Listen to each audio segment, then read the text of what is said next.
And so your Astagfirullah is what? Just to feel sorry. That's the first step. It's good that you feel sorry. So many people, they don't feel sorry. Then what do?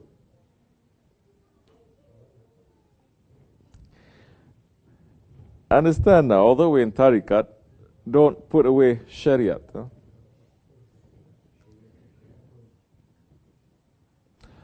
Don't drop your shariat. What is shariat saying, for example? Let me give you one simple example, then you can understand that way, inshallah. What is shariat saying? If you say, you miss your prayers, just to sit and feel sorry and say Astagfirullah. What is shariat saying if you miss your fasting in the month of Ramadan? Just to beat yourself up like certain other groups. Oh, it's my fault, my responsibility. Beat yourself up and cry and become remorseful because you miss your fasting. What is shariat saying that you should do? If you miss your prayers, what do? You make qaza. You say Astagfirullah and you make qaza, isn't it? Which means what? It's not just a state of mind. Astagfirullah. You have to do something. You have to run. You make a mess. You have to clean it up.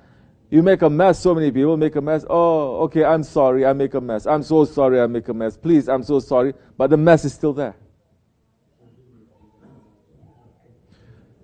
You break your fast in the month of Ramadan. According to Shariat, there are certain things that you have to do to clean yourself up from that mess. You cannot just say Astaghfirullah.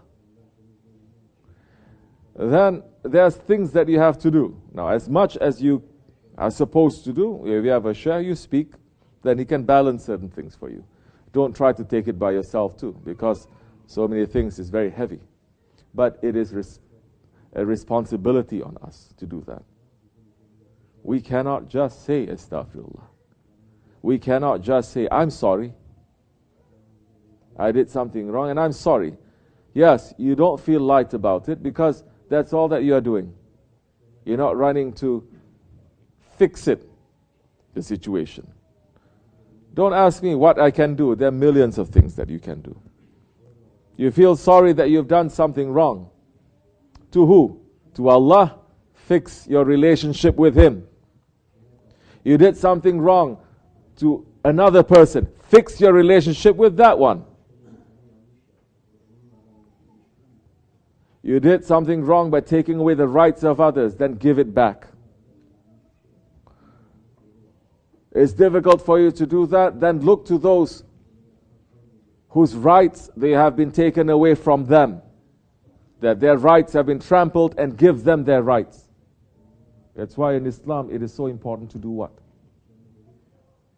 To feed the poor. To feed the poor. It is so important.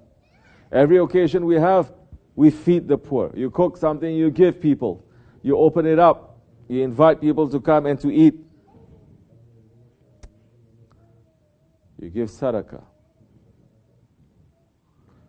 You start being around the salihin. You look at what they are concentrating on, what they are doing. You cannot just say, I'm sorry, locked up in your own little room and start crying 24 hours. You're not going to get too much guidance on that. And don't read too much. You're reading all these stories about all these high-level saints and you start imagining that you are. Huh? You start reading about all these saints and what they went through, crying rivers of tears because they feel so bad. You try to do it. You will fail. You will burn yourself. You become schizophrenic because you didn't understand their life before, what they went through to achieve that. All you reading is that what they are experiencing at that time. What do you know about what they experience through their whole lives until they come to that point? This is what Tariqat is teaching us. What they went through their whole lives before they come to that point.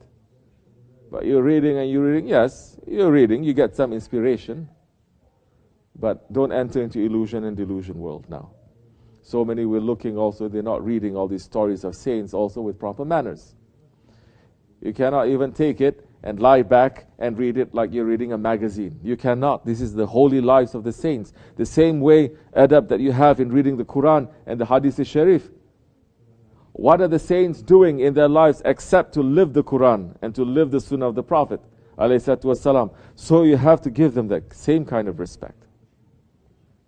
You have a sheikh, you need to ask permission. The permission is not that they are telling you yes or no.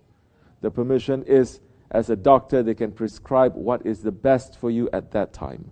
Otherwise, you're going to enter into a pharmacy and based on your own idea of how sick you are, you're going to buy every kind of medicine you're going to take. Instead of making you feel better, you're going to become more sick. So,